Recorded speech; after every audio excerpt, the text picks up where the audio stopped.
I'm Francesca Maxime. And I'm Matt McClure. And this is Currents. A new strategy for spreading the church's message in Brooklyn.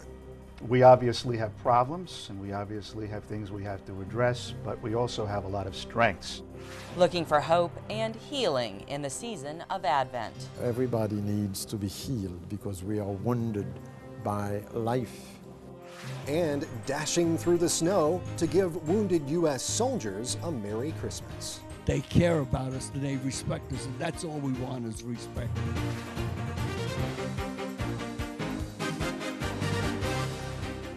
Well, good evening, and thank you so much for joining us on this Friday night. Well, the Brooklyn Diocese is taking a good, hard look at itself, and it is embarking on an ambitious new process that will actually help determine the shape of the diocese for years to come. Earlier this week, Bishop Nicholas DiMarzio announced the creation of a new post, the Vicar of Strategic Planning, and he outlined an unprecedented effort to determine the needs of the faithful and how those can be met in the face of some serious financial challenges. It's true. For example, some parishes have struggled to pay for their own bills, and for years they had relied on subsidies from the diocese to survive. Now, a spokesman says the diocese can no longer help them meet those obligations, and Bishop DiMarzio said, quote, "Clearly, this will be a time of sacrifice," unquote. And to learn more about this, I sat down earlier on in the day with the man spearheading the process, the diocese's first ever Vicar of Strategic Planning, Monsignor Edward Scharfenberger. Well, Monsignor Ed, thank you so much for being here today. My pleasure. My pleasure. Well, your title now is the Vicar for Strategic Planning. What does that mean? That's a good question, actually. It's I'm trying to figure out what it means, but I have an idea at this point. Right, okay. You know, I think my job basically is to help us to set a vision. We obviously have problems, and we obviously have things we have to address, but we also have a lot of strengths. And I think what we really have to do at this point in time is ask, what are our strengths as a church here in Brooklyn? What's unique to us? How can we build on them? How can we make the best use of them with the resources that we have? Strategic planning involves basically making an assessment. You take a look at your hard data, what's our data, right, and then you measure that against your strengths, your criteria. You put the two together and you build forward from that. And that's what we're trying to do with our church, with our parishes, with our diocese. Right, okay. Yeah, I remember talking, I spoke with Bishop Caggiano about kind of, the state of the diocese not long ago, and that was part of the conversation. There's been talk, of course, of restructuring kind of the diocese, sure, and things like that. Tell me a little bit about that process, what you can, what we know now. Tell me a little about the process. Well, there's no question about it that when we think of church, many times we think of buildings, and our buildings are one of our greatest resources, our church buildings and all. And we also know that they're very expensive to maintain. Right. And they age just like we do. And some of them can be repaired. Some of them need to be perhaps modified. Some of them may not be able to, to continue. So what we have to do is take a look at all of our properties. One of the things that we're going to do is go out to all of the parishes and actually give an assessment of the condition of the buildings and ask how many of them we can use and how many we can. In some cases, we will have to merge, and no question about it. Okay, yeah. So, I mean, so this is a more than an assessment, I guess, of the fiscal soundness of different parishes, but also physical as well. Well, I think what happened is that God uses everything, and He has ways of getting our attention. And with the economic downturn, we've had to take a good hard look at our finances, at our physical resources. But then we began to see that what's going on here is much more than that. We're being asked to actually revision how we should actually be church. I mean, the church has always been more than buildings. You have to think the early Christian church, they had nothing. Right. And they set the whole Roman Empire on fire. How can we do the same here in Brooklyn and use what we have? Yeah. Well, what can parishioners expect through all of this? I mean, can they expect people to be coming around and say, well, what do you think about your parish, or that kind of thing? What I would hope is that parishioners would use their creative imagination. Right. I would like to see parishioners really ask themselves the questions, what do we do well here? What do we need to do? And basically what do we do as church? We preach the gospel. We want to get that message. Are we connecting? That's the most important question we want to ask. And are the resources that we have making that connection? You know, do people only come to church, or does the church sometimes have to come to people? So if we want to talk about bringing people together, yes, we have to have a building to do that in. But that's not enough to do church. We may have to find ways of going out, maybe by making use of the means of communication, such as this here, to get the message out. That's another way of getting the message out that may not come from the pulpit. Right. Yeah, that was going to actually be one of my other questions. Was how I think that there's been a lot of talk about the Brooklyn Diocese using media. Obviously, this is one example of that happening. How do you think? How can that help churches and different parishes and the diocese as a whole through this sort of process of looking at restructuring? If it can bring people together, if it can bring ideas together, if it can make things clearer, you know, you can reach a lot more people from a network like this than you can from one church. And we have a tool right here to be able to get the message out to many, many more people in many different parishes. I think education is a big way in which the media can help get the message out accurately and to get interaction between people. Right. Yeah. Well, what about as far as the parishioners themselves? How can they make their voices heard? I mean, are there going to be any sort of forums and things like that? Absolutely, and this is where leadership on the local level comes in. Pastors in particular, we won't be able to do this without the cooperation of our wonderful parish priests and particularly our pastors too, and their enthusiasm, their openness to listen to the people, to listen to their ideas. You know, we're trying to generate ideas, and we want to hear from our parishioners. Absolutely, you can do that all the time. You can create opportunities in the parish, you know. And what I want to do myself is also to be available. I even gave my cell phone number out to all of the pastors. I want to personally be available to every priest in this diocese and anybody else who wants to call me, because I want to hear from what people have to say. I believe in the creativity of our people. Sure. And yes, there will also be opportunities even to come together in a diocesan level, sure, and to be able to speak and to hear. Yeah. Okay. As far as a time frame, what are we looking at? Well, the first step of the process is probably going to take place within a year's time. In other words, the assessment of the data will be done between roughly January of 2010 to January 2011. And then towards the end of that year, 2010, the bishop is going to be presented with some options, some decisions that have to be made in given parish situations of what's to be done there, you know, about the viability and the vitality of those parishes. That process will begin roughly in September of 2010 and extend throughout the following year. But we want to wrap this up within about 2 years as far as the first stage is concerned, the structural stage. Okay. But the vision stage goes on. Okay. You know, we're always reinventing the church because it's always new. Very good. Yeah. And quickly, before we have to wrap it up here, what can folks expect at the end of this process? Well, I think an easier way of doing things, I would like to see a leaner and more effective church operating that can be more easily heard. And I hope also some of the pressures that we feel right now because of the bills and the weight of our structures, we are a little top heavy, that'll be a lot easier to breathe and the gospel will be able to be heard. All right. Well, Monsignor Ed, thank you so much for being here today. We appreciate your time. My pleasure. Thanks a lot, Matt. Monsignor Ed Scharfenberger there, and we'll be following this story very closely in the months to come. And in fact, next month, Bishop DiMarzio is going to be releasing a major pastoral letter concerning all of this in more detail. He's calling his vision for this, Christ, our hope. Well, don't go anywhere. There's much more current straight ahead. When we return, we have the day's headlines, including renewed concerns about healthcare reform. And a global meeting on global warming. Almost 200 countries will meet next week. We'll take a closer look at one of them.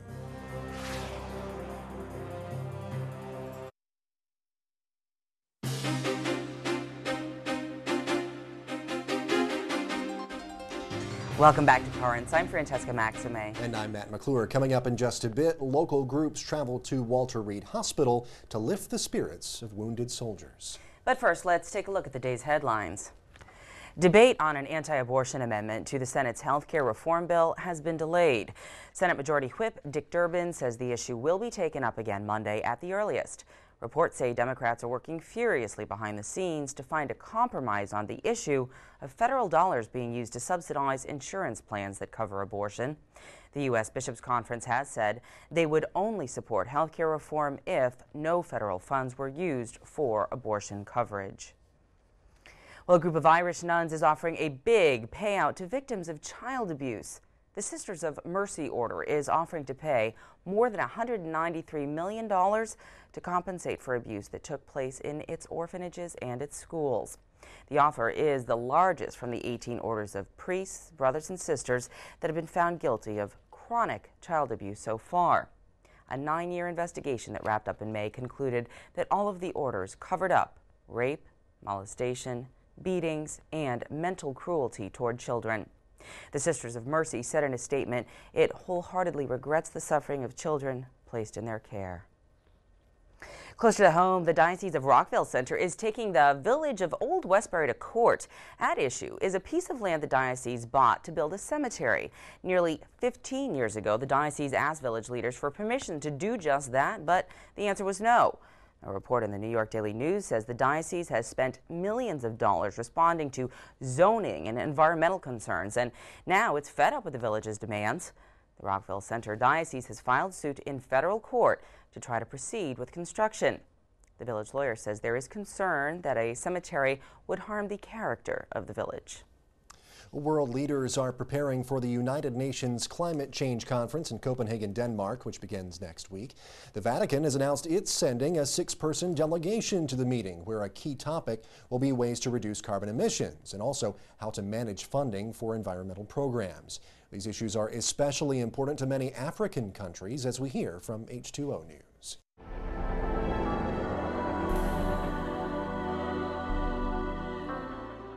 The UN Conference on Climate Change will open December 7th in Copenhagen, Denmark. The 12-day conference will gather nearly 200 countries to work on developing a multilateral agreement to stop global warming.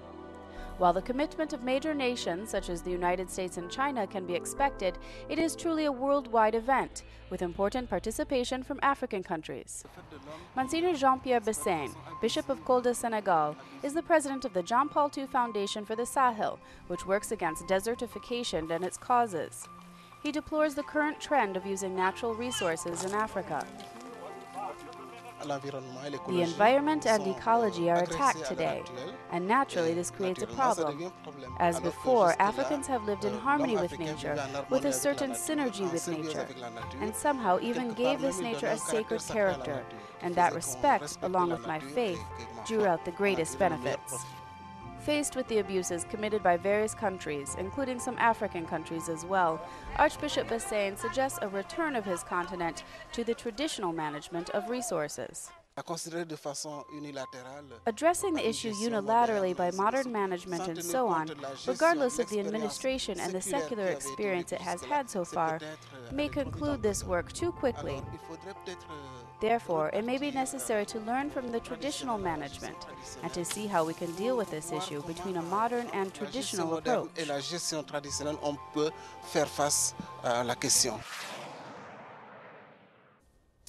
Well, there doesn't seem to be a lot of Christmas cheer coming from one Church of England bishop, at least when it comes to what he thinks of some popular Christmas carols. Bishop Nick Baines is slamming carols like Away in a Manger and O Come All Ye Faithful in his new book, saying they're full of nonsense words and fantasies. About Away in a Manger, he says the line, "and no crying he makes," should make every adult feel embarrassed to sing it because it doesn't fit in with reality. He also says O Come All Ye Faithful should be called O Come All Ye Faithless, because it was the shepherds and the pagan wise men who traveled to see the baby Jesus. His book, by the way, is called Why Wish You a Merry Christmas. And finally, Jesus Christ was called for jury duty this week in Alabama. No kidding. Court officials there were a little suspicious when reports say a potential female juror showed up and submitted a name change form with Jesus Christ written on it. Apparently, Dorothy Lola Killingsworth, as she was formerly known, actually had changed her name to Jesus Christ in probate court, and it was listed that way on her driver's license. Christ was sent to serve on the jury for a criminal case, but was sent home for being disruptive. It takes all kinds, I guess. I'm going to leave that one alone. Stay tuned. There's much more currents ahead. Coming up, the cure for what ails you may not be found in a medicine cabinet. We need to be reminded of how God extends himself to us and heals us.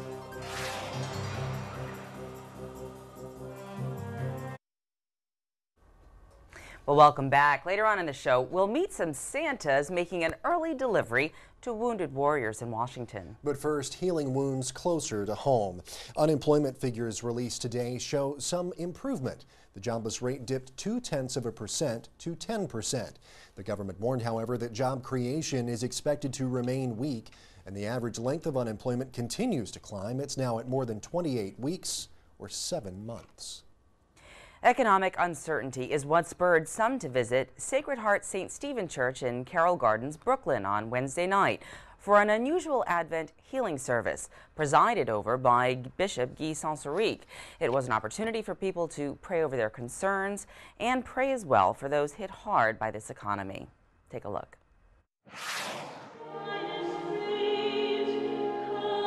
It has been an initiative of the parish at the beginning of this season of Advent to call the people for a celebration of healing. We need to be reminded, and that is where the healing comes, we need to be reminded of how God extends himself to us and heals us. Everybody needs to be healed because we are wounded by life, and it's appropriate to have it at the beginning of Advent because it's the beginning of the year. I especially came here to be healed. Support everybody that's been affected by the economy and to pray for those that have lost loved ones. I was like everyone else. We all need something, and we came to pray for what I need. I think if everybody sticks together as far as families go, and everybody comes together to help each other, this will also pass. To pray for those who lost their jobs. Our culture is such that if you lose your job, if you lose the ability to have an income, if you lose a home, if you are disrupted economically, you become a failure. And what we wanted to say tonight is that you are not a failure. You are a creation of God. And the power and the majesty that exists within you is a result of that very seed of God deep within.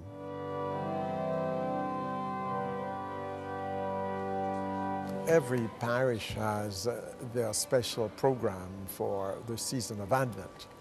So this is one of their first functions, and it's supposed to be prayers for healing. It's not a mass. So the people will write their petitions, and at one point we will burn them and we will pray, just as the papers is burned and turned into smoke, and as the smoke rises. So it kind of gives us a visual sense of the way our prayers rise to the throne of the Almighty. That's the whole meaning of it.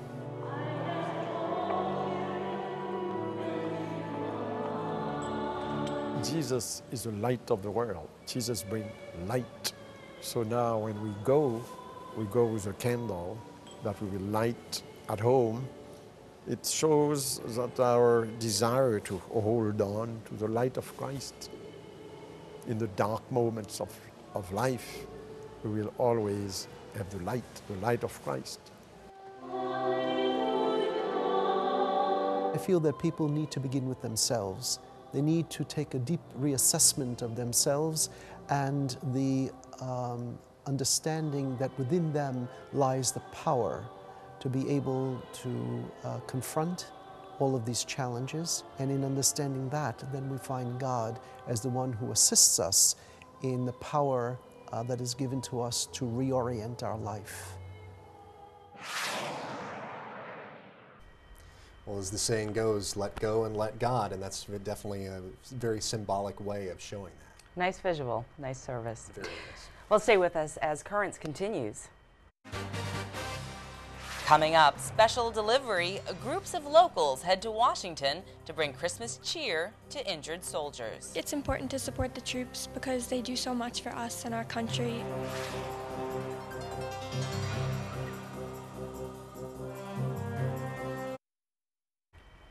Well, finally tonight, we all know we're entering the season of giving. And yesterday, we actually had a chance to see how some generous people are giving to folks who are often forgotten, veterans. They are wounded warrior soldiers who are struggling to rebuild their bodies and their lives as well. Yesterday, a group of young people joined up with some seasoned veterans to start a 2-day bus trip to Washington to hand-deliver gifts to wounded warriors at the Walter Reed Army Medical Center. We were there as they began their journey at Bishop Kearny High School. The students and faculty arranged a rousing send-off designed to set the tone for the days to come. It's important to support the troops because they do so much for us and our country, and they help us keep our freedom and a great lifestyle. And if they don't have support, they feel like they're on their own. And if we do support them, they're able to go and do more. They're giving everything for us, and it's important to give something back in return and really show that what they're doing means something to us and that we're there for them. We're not just leaving them to go out and do this. It's definitely not what they wanted to do probably and have to go there and put their lives in danger every day, but it's something that they feel that it's necessary to help our country and to make the world better. I think they'll appreciate seeing all of the smiles we're going to bring them and the homemade cards and the cookies and the brownies and the gifts we're going to bring them to brighten up their Christmas. Yeah, I hope they're very happy to see us, and I just can't wait to see their faces when they see us. Also going to offer their support for the troops were representatives from the Teamsters Union, the New York Fire Department, and a group of veterans involved with the Wounded Warrior program here in Brooklyn. Most of us were injured, and we know the feel. We wanted, if we could just boost their morale and make them do things for themselves and give a lift, an uplift to them, that's important. We're on their side. If they may come home like some of these other wars that, like Vietnam, they weren't recognized. We want to make sure they know that we recognize and we appreciate what they're doing for us. It's important to tell them that it's not the end of the world because of what happened. With the modern things today, they can go back to a normal life, which a lot of them don't think they can. When we came back from World War II, there was a lot of work. There was jobs and stuff like that. And these young people today had it very difficult when they come back. These heroes bring with them a unique understanding of what soldiers returning from Iraq and Afghanistan have experienced. I was in the 4th Regiment in the Marines. I was captured on Bataan.